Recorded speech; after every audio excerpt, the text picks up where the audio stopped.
para o nosso primeiro exemplo de interrupções, vamos seguir mais ou menos a lógica dos programas anteriores e fazer algo aí bem simples.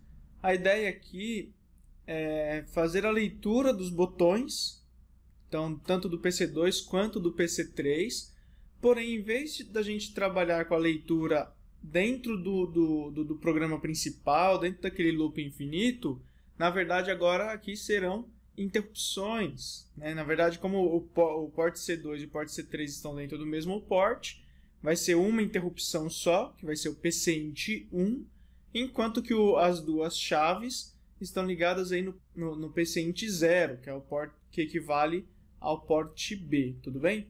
Então vamos ao primeiro exemplo. Como a gente vai trabalhar agora com interrupções, nós vamos ter que incluir algumas bibliotecas a mais. Então vamos começar aqui um programa novo, já criei um novo projeto, um novo arquivo, né, só para a gente adiantar um pouquinho aí. Vou fazer a inclusão das bibliotecas que nós já trabalhamos, geralmente. Então avr/io.h.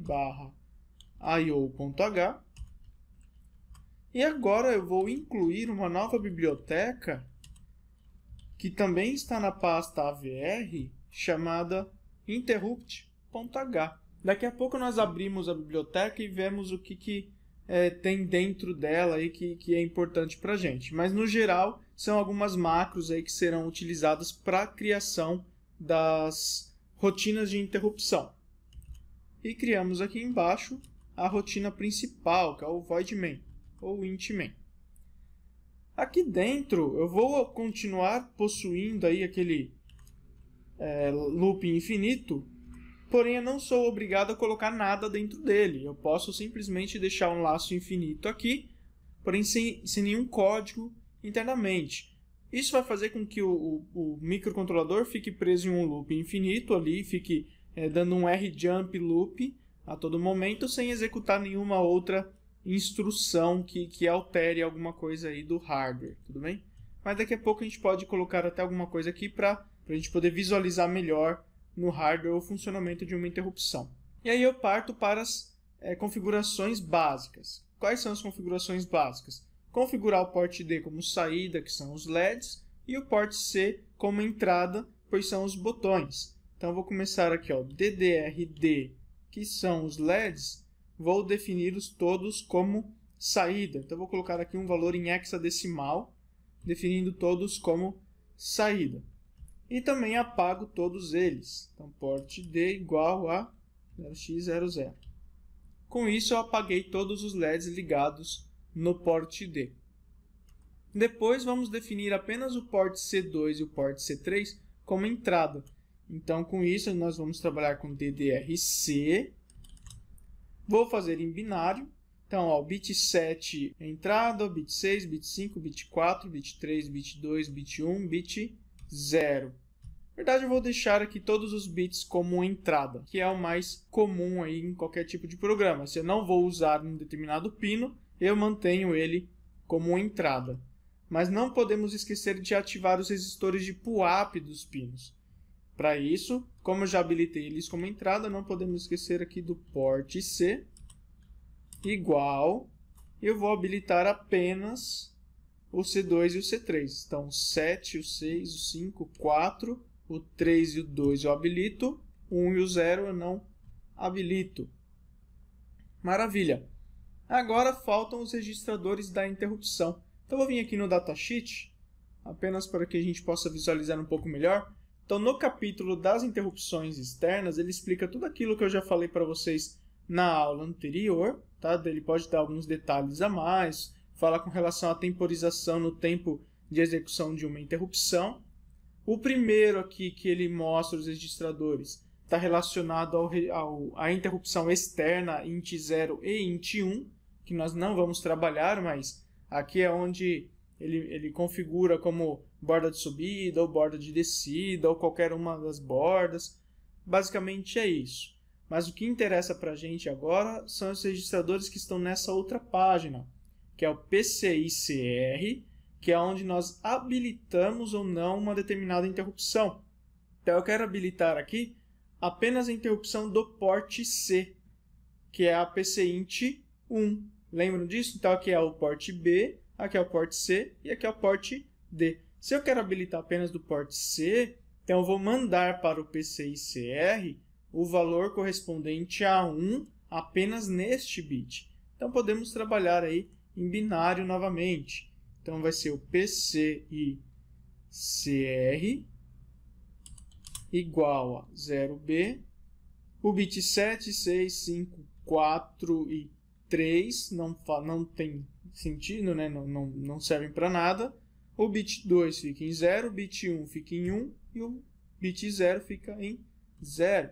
Habilitamos apenas o PCInt 1 nesse caso, ok? Que é o segundo bit aqui.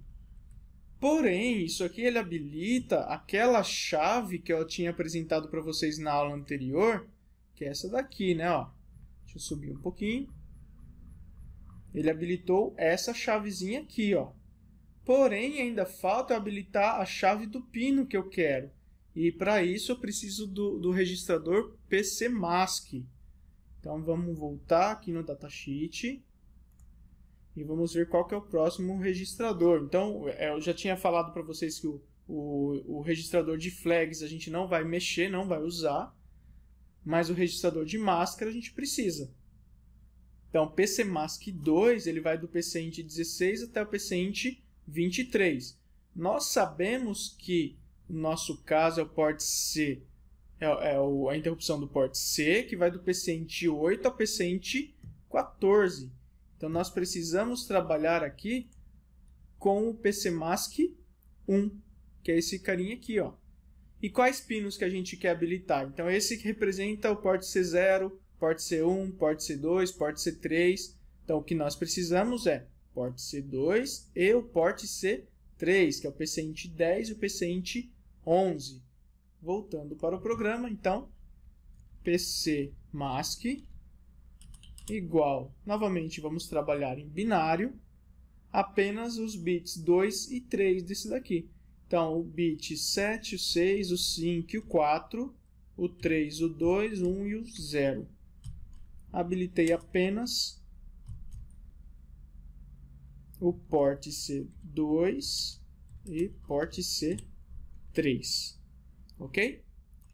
Feito isso, eu já habilitei, voltando aqui, eu já habilitei essas duas chaves. Eu habilitei a parte do PCInt geral, que é essa daqui, e também já habilitei a chavezinha do PCInt 10 e PCInt 11. O que falta para a gente habilitar totalmente as interrupções é a habilitação da chave geral. Por sorte, existe uma macro criada aqui nessa biblioteca chamada SEI. Essa macro serve exatamente para fazer a habilitação geral das interrupções. Então, a gente não precisa achar um registrador que se encontram os bits aí de habilitação ou não das interrupções. Assim fica muito mais fácil de se trabalhar. A única coisa que faltou aqui, que agora que eu reparei, é que eu não coloquei qual PCMask que eu estou trabalhando. Então aqui não é o PCMask sem nada, né? Ele inclusive está gerando um erro aqui. Nós precisamos do PCMask 1, PCMask 0 porte B, o 1 do porte C e o 2 é do porte D. Com isso, galera, já está habilitada a interrupção do porte C, tá certo? Por enquanto eu não vou colocar nada aqui dentro desse while 1 e eu vou apenas criar a interrupção aqui embaixo. A interrupção ela é uma função totalmente separada. Nota o seguinte, ó, tem aqui o void main, abre chave e fecha a chave dele. Vou colocar até um divisor aqui, ó. Porque a interrupção ela é uma outra função. Ela é uma outra rotina que vai ser executada caso o programa principal, que é o que está aqui dentro, seja interrompido. Para isso, nós chamamos aquelas macros que já estão criadas, que eu mostrei no arquivo também, que são essas daqui, ó. Como elas são fixas, elas já estão criadas dentro da biblioteca avr.io.h, nós não precisamos ter muita dor de cabeça. A gente só acha que qual que nós queremos. Então, o nosso caso é a PCInt1 vector e podemos copiar e colar diretamente no programa. Ou eu posso vir aqui e digitar ISR e entre parênteses colocar, né, aperto aqui Ctrl espaço e eu procuro qual que é o vetor que eu estou usando. Então, no nosso caso, é o pcint, aí tem o pcint 0 vector, pcint 1, mas eu preciso procurar o pcint 1 vector. Está aqui, ó. E dou um Enter. E aqui eu acabei de criar a nova interrupção. Só faltou um detalhe que, para quem já programa um pouco em linguagem C, já vai entender logo de cara. Como eu criei essa interrupção aqui depois do void main, é capaz que um erro seja gerado aí na compilação, ou pelo menos um warning, onde é questionado, poxa, você criou uma interrupção, mas onde está a declaração dessa interrupção? Tá bom? Então, o que a gente pode fazer aqui? Ó? Copia o nome da interrupção, o nome da função, e antes do void main nós criamos um protótipo. Ctrl V e coloco o ponto e vírgula na frente. Com isso, quando o compilador fazer a varredura para compilar aqui todas as linhas do código, ele já vai ver que existe uma interrupção chamada pcint1 vector, ok? E aqui dentro nós perguntamos qual foi o botão que foi pressionado. Então a gente sabe que essa função será executada quando um botão for pressionado, ou o pcint, ou o botão PC2, ou então o botão PC3. Tá? Mas eu tenho que saber qual foi o botão. E também tem um outro detalhe. Essa interrupção ela entra tanto na borda de descida quanto na borda de subida. Ou seja, se eu pressionar e soltar o botão, essa interrupção será gerada duas vezes. Sempre será gerada duas vezes. Porém, eu só quero que ela faça alguma coisa, execute alguma coisa, uma única vez. O que a gente pode fazer aqui então? Faço uma pergunta, isso foi da aula anterior lá de linguagem C, né? E pergunto, por exemplo, se o botão foi pressionado. O botão pressionado é nível 0. Então eu pergunto o inverso aqui, né? Se o pin C e o bit 2 é verdadeiro. Ou seja, o bit 2 do pin C está em 0. Se estiver, é porque o botão foi pressionado. Então, executa o que estiver dentro desse if aqui. Se não, podemos fazer aqui uma pergunta semelhante, só que para o botão 3. E, novamente, criar um bloquinho do if aqui embaixo. Certo? Agora, esse if vai ser verdadeiro quando o bit 2, né, estiver em nível 0. E aqui vai ser o bit 3 em nível 0. O que acontece quando eu solto o botão? Ele sai do nível 0 e vai para nível 1. Ele não vai executar nenhum dos dois ifs. Ele vai entrar dentro da interrupção, porém não executará nem esse if nem esse, porque a pergunta é se é 0. E dentro dele eu vou simplesmente colocar aí para acionar ou não um determinado LED. Vou colocar aqui port D e vou ligar o LED 5, por exemplo, 0B 765 4321 0. E aqui embaixo eu faço o contrário, apagando esse LED. E comercial, tudo 1 e só esse aqui em 0. 4321 0. Não esqueçam que a gente poderia fazer assim também, né? Port D e comercial igual a tio 1 5. Isso aqui dá no mesmo, tá? Então eu poderia fazer tanto dessa forma como dessa forma aqui. Os dois vão gerar aí o mesmo resultado e vai ser compilado aí da mesma forma. Beleza? Vou compilar esse código. Beleza. E agora eu vou gravá-lo na placa. Já copiei aqui, né? Já coloquei o arquivo correto, que eu acabei de compilar, o arquivo .exe correto, e vou gravar na placa. A princípio o LED é apagado. Caso eu pressione o pcint 10, que é o PC2, o LED 5 acende. Caso eu pressione o pcint 11, que é o PC3, o LED apaga. Tá vendo? Eu acabei de fazer uma lógica de botões sem fazer a leitura de um botão dentro da rotina principal. Ó, o while 1 aqui está vazio. Tá? Daqui a pouco nós fazemos aí uma simulação e vocês vão entender um pouco melhor o que acontece no momento que o botão é pressionado. Mas ó, aqui o while está vazio. Eu estou invertendo o estado do LED simplesmente nessa área aqui, ó, na área de interrupções. Eu poderia colocar aqui um código, vamos colocar aqui um port D para inverter um determinado LED. Vamos colocar o LED 3. Então, vamos colocar aqui o LED 3.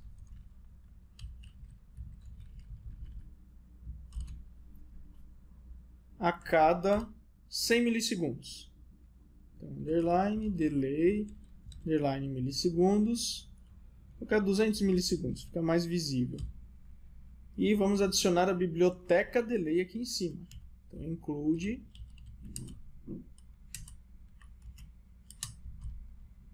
util delay.h. E não esquecendo de colocar a definição. Define fcpu 16 milhões. Ok. Compilo o código novamente. Agora o que a gente vai enxergar com essa modificação? O LED 3 ficará piscando a cada 200 milissegundos. E quando eu pressionar o botão, o LED 5 vai inverter, independentemente de se o LED está piscando ou não. E nós não vamos ver alteração na frequência desse LED aqui. Ó. Vamos ver se isso aqui funciona. Gravo o programa. Ó, estou vendo o LED piscando. Se eu pressionar o botão para acender o outro, beleza. Mesmo que eu mantenha o botão pressionado, olha isso aqui. Nada acontece com o LED que está piscando, ele continua normal. Se eu apertar o outro botão, a mesma coisa, ele apaga e o outro LED continua piscando. Beleza, galera? Então, basicamente, essa é a primeira parte aí com relação às interrupções que eu gostaria de mostrar para vocês. Na próxima videoaula, vou mostrar a modificação colocando agora o port B. Qual que seria a diferença da gente alterar aí para as chaves, né, do port B.